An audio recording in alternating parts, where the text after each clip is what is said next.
Hi, welcome to Femipreneur series.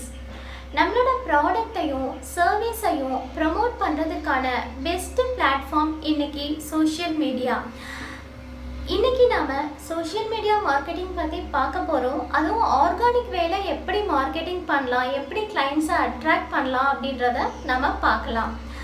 Social media marketing ஏன் important அப்படின்னு சொல்லி பார்க்குறப்போ நமக்கான பிராண்ட் அவேர்னஸை க்ரியேட் பண்ணிக்க முடியும், விசிபிலிட்டியை இன்க்ரீஸ் பண்ண முடியும், பொட்டென்ஷியல் கஸ்டமர்ஸ் கூட ஈஸியாக ரீச் கிடைக்கும், கனெக்ட் கிடைக்கும் நமக்கு, அண்ட் குளோபலி கனெக்ட் ஆக முடியும், நம்ம சேல்ஸையும் இன்க்ரீஸ் பண்ணிக்க முடியும்.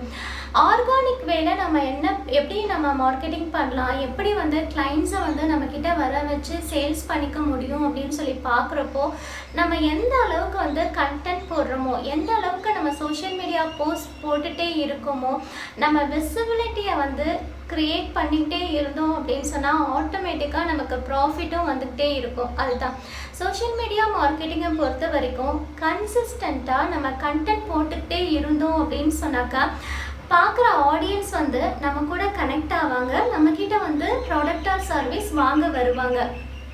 இந்த சோஷியல் மீடியா பிளாட்ஃபார்ம்ஸ்ன்னு பார்க்குறப்ப யூடியூப் இருக்குது, இன்ஸ்டாகிராம் இருக்குது, ஃபேஸ்புக் இருக்குது, லிங்க்டின் இருக்குது. இதில் பார்த்தீங்கன்னா உங்களோட ஆடியன்ஸ், உங்களோட கிளைண்ட்ஸ் எந்த மீடியாவில் இருக்காங்க அப்படின்றத பாருங்கள். என்ன ஏஜ் கேட்டகரி, கஸ்டமர் செக்மெண்ட் என்ன அப்படின்னு சொல்லி ஐடென்டிஃபை பண்ணிவிட்டு உங்களோட ப்ராடக்ட் ஆர் சர்வீஸுக்கு தகுந்த மாதிரி நீங்கள் கண்டென்ட் க்ரியேட் பண்ணிகிட்டே இருக்கணும். இப்போ நான் கோவிட்லேருந்து பார்த்தீங்கன்னா கோவிட் 2020 வந்துச்சுல, அதுலேருந்து நான் சோஷியல் மீடியாவில் ஆக்டிவாக இருக்கேன். யூடியூப்ல ரெகுலராக வீடியோஸ் போட்டே இருக்கேன். இது வரைக்கும் நான் போட்ட வீடியோஸ் அபவுட் 200 வந்துருச்சு. இன்ஸ்டாகிராம்லேயும் போஸ்ட் போட்டுக்கிட்டே இருக்கேன். ஸோ அப்போ அங்கேருந்து எனக்கு என்கொயரிஸ் வருது. நான் லைஃப் கோச்சிங் அப்படின்னு சொல்லிட்டு நான் ப்ரொமோட் பண்ணிக்கவே இல்லை, சேல்ஸ் ப்ரமோஷன் எதுவுமே போடல.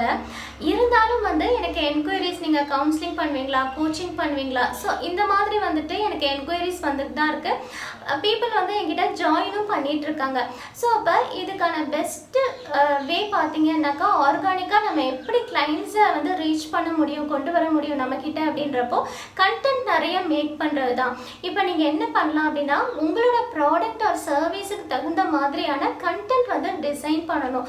கண்டென்ட் ஹவு டு அந்த மாதிரி போடலாம், டிப்ஸ் சொல்லலாம், உங்கள் ப்ராடக்ட்டை பற்றி ஒரு அவேர்னஸ் க்ரியேட் பண்ணலாம், உங்கள் ப்ராடக்டோட பெனிஃபிட்ஸ் கொடுக்கலாம். நீங்கள் சர்வீஸ் கொடுக்குறீங்க அப்படின்னா என்னெல்லாம் ஃப்ரீ கண்டென்ட்டாக நீங்கள் போட முடியும், அதை நீங்கள் சேலஞ்சஸ் கொடுக்கலாம், 21 day சேலஞ்சஸ், அந்த மாதிரி என்னெல்லாம் ஃப்ரீயாக கொடுக்கலாம் அப்படின்னு சொல்லிட்டு நீங்கள் பார்க்கலாம். யூடியூப்பில் நீங்கள் போஸ்ட் பண்ணலாம். யூடியூப்பை பொறுத்த வரைக்கும் லாங் வீடியோஸ் ஒர்க் ஆகும். இன்ஸ்டாகிராமை பொறுத்த வரைக்கும் ஷார்ட் வீடியோஸ் ஒர்க் ஆகும். நான் ஒரு 2 இயர்ஸாக நான் ஃபோக்கஸ் பண்ணுற பிளாட்ஃபார்ம் பார்த்தீங்கன்னா 2 தான், யூடியூப் அண்ட் இன்ஸ்டாகிராம் மட்டும்தான். இங்கேருந்து பார்த்தீங்கன்னா எனக்கு என்கொயரிஸ் வந்துட்டுருக்கு.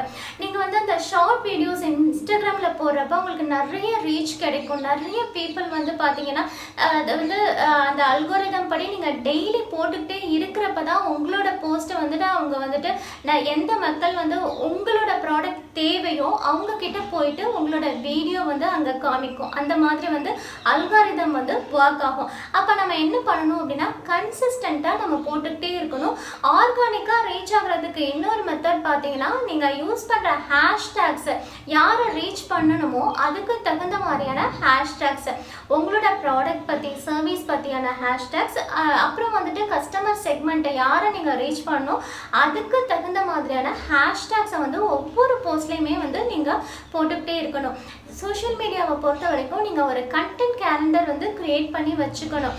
யூடியூப்பில் நீங்கள் வெனஸ்டே போட்டிங்க அப்படின்னா எவ்ரி வீக் வெனஸ்டே ஒரு வீடியோ போட்டுட்டே இருக்கணும். வீக்லி ஒரு வீடியோவா 2 வீடியோவா அந்த மாதிரி நீங்கள் டிசைட் பண்ணி வச்சுக்கணும். இன்ஸ்டாகிராமை பொறுத்த வரைக்கும் டெய்லியுமே போஸ்ட் போட்டே இருக்கலாம். ஒரு நாளைக்கு கோட் போடலாம், ஒரு நாளைக்கு ரீல்ஸ் போடலாம், டிப்ஸ் கொடுக்கலாம், கரூசல் இருக்குது. அந்த மாதிரி நம்ம டெய்லி போஸ்ட் போட்டே இருக்கலாம். நம்ம அந்த போஸ்ட்டை விட பார்த்தீங்கன்னா வீடியோ பார்க்குறப்ப தான் பீப்புள் நம்ம கூட கனெக்ட் ஆகுறாங்க. ஸோ இப்போ நான் நிறைய வீடியோஸ் போட்டிருக்கேன்னா அந்த வீடியோவை பார்த்து கனெக்ட் ஆகி தான் அந்த ஒரு ட்ரஸ்ட் பண்ணி தான் பீப்புள் என்கிட்ட வராங்க. ஸோ அப்போ நீங்கள் எந்த அளவுக்கு வீடியோ நிறைய போட முடியும், ரீல்ஸ் இன்ஸ்டாகிராமில் ரீல்ஸ் போடலாம் அப்படின்றத பாருங்கள். யூடியூப்பில் வீடியோஸ் போடலாம், அங்கேயுமே ஷார்ட்ஸ் வீடியோஸ் போட முடியும். ஃபேஸ்புக்கில் ரீல்ஸ் போடலாம், போஸ்ட் போடலாம். இந்த மாதிரி நீங்கள் எந்த ஒரு மீடியாவை, எந்த ஒரு பிளாட்ஃபார்மை சூஸ் பண்ணாலும் கன்சிஸ்டண்ட்டாக போட்டுகிட்டே இருக்கணும். ஃபஸ்ட்டு இனிஷியலாக நமக்கு ரிசல்ட் வராத மாதிரி தெரியும்.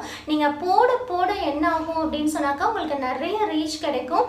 பீப்புளே வந்து உங்களை தேடி உங்களோட ப்ராடக்ட் சர்வீஸை வாங்க வருவாங்க. இந்த வீடியோ கண்டிப்பாக உங்களுக்கு ஹெல்ப்ஃபுல்லாக இருந்திருக்கும் அப்படின்னு நினைக்கிறேன். இதை பற்றின உங்களோட கமெண்ட்ஸை வந்து எனக்கு ஷேர் பண்ணுங்கள். தேங்க்யூ ஸோ மச் ஃபார் வாட்சிங்.